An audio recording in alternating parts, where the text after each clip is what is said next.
Alhamdulillah Allah memberi kesempatan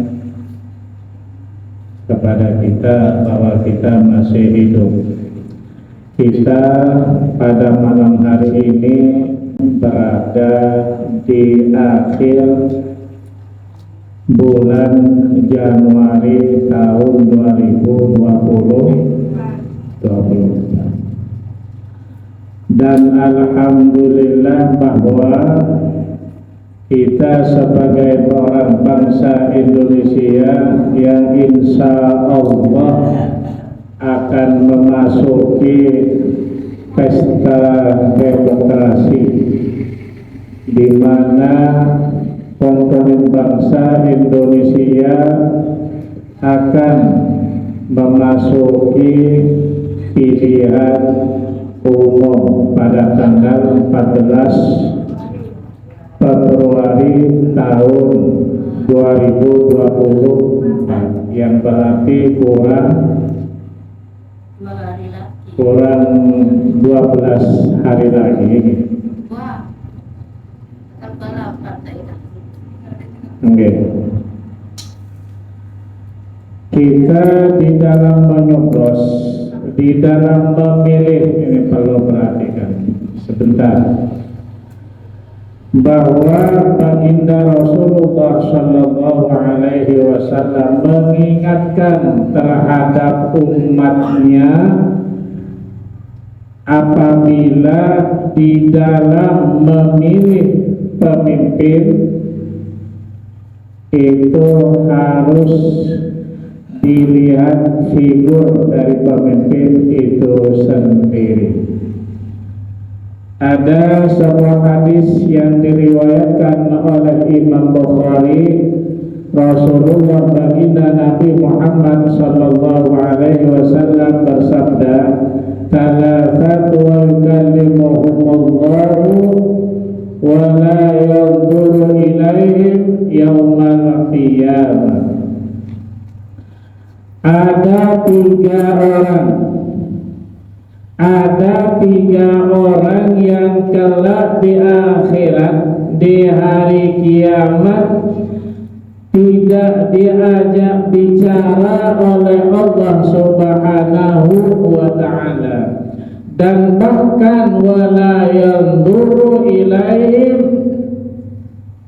bahkan tiga orang ini tidak dilihat, tidak dipandang oleh Allah Subhanahu wa ta'ala, didiemin saja di hari kiamat. Sementara orang-orang yang beriman, orang-orang yang beriman diajak bicara oleh Allah, dilihat dengan penuh kasih sayang oleh Allah. Namun ada satu orang, tiga orang yang tidak diajak berbicara, bahkan tidak dipandang oleh Allah Subhanahu wa ta'ala.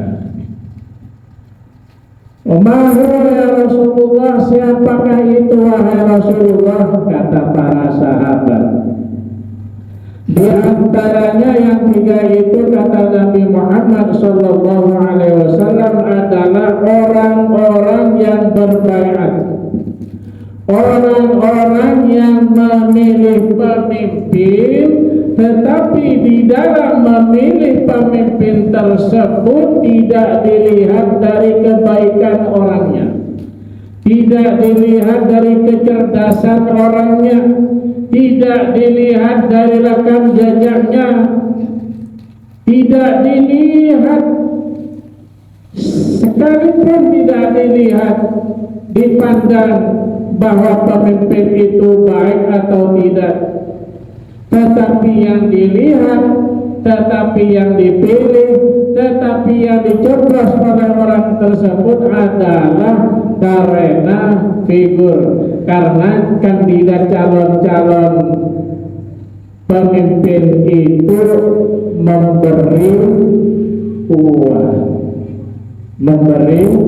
uang, datang, ada tim suksesnya di kampung-kampung, di masyarakat, ngasih duit, ngasih kaos. Nah, itu yang dipilih, tidak melihat baik itu DPRD-nya, baik itu DPR RI-nya, baik itu DPD-nya, tidak dilihat orang-orangnya seperti apa. Yang terpenting ngasih gambar, nanti pada tanggal 14 dia yang dicoblos. Kenapa? Karena kayak itu, karena ngasih uang. Nah, orang yang memilih karena uangnya, tidak memilih karena kecerdasan, rekam jejaknya yang baik orang tersebut, maka orang itu akan tidak dilihat, tidak dipandang, dan bahkan orang itu nantinya akan menjadi seorang yang celaka. Saya sebagai pengasuh dari Majelis Dzikir Al-Khani ini memberitahukan kepada panjenengan, dan saya tidak menyuruh sampai memilih nomor 1, nomor 2, nomor 3, tidak, tapi pilihlah sesuai dengan yang sampai lihat. Bismillahirrahmanirrahim, masuk ke bilik, coblos sesuai dengan keinginannya sampean. Paham? Walaupun sampean umpamanya ada kandidat tidak memberi uang kepada sampean, tapi orang itu rajin sholatnya, kelihatan di media sosial itu sampai dilihat itu baik orangnya, maka menurut sampean pandangan syariatnya sampean itulah yang sampean coblos. Insya Allah minimal sampean tidak berdosa, tidak menanggung dosa sampai selama tahun ke depan sampai 5 tahun ke depan.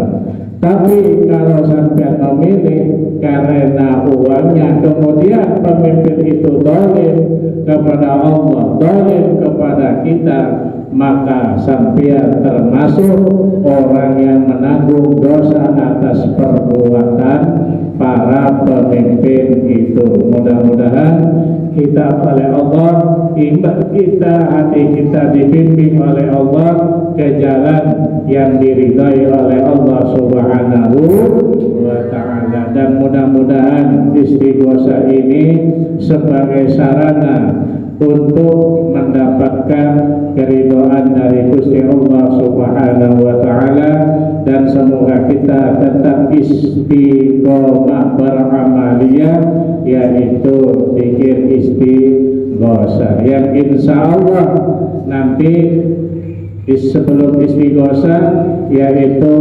manaqib Syekh Abdul Qadir Jilani, kitabnya insya Allah 10 hari lagi sudah jadi, dan alhamdulillah ini pembacanya ada Ustaz Khalisah dan Ibu Sri Atine Mbak Yuni, insya Allah nanti sebagai pembaca, karena di situ ada 7, ada 7 insya Allah. Yang lagunya seperti di YouTube itu, lagunya Hadratus Syekh Isman Alisakir, Bismillahirrahmanirrahim, dan seterusnya.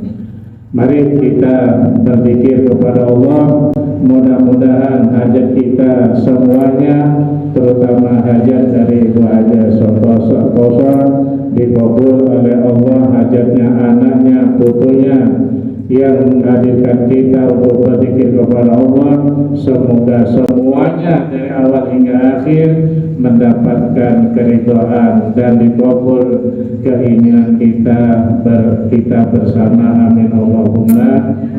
Astagfirullahaladzim.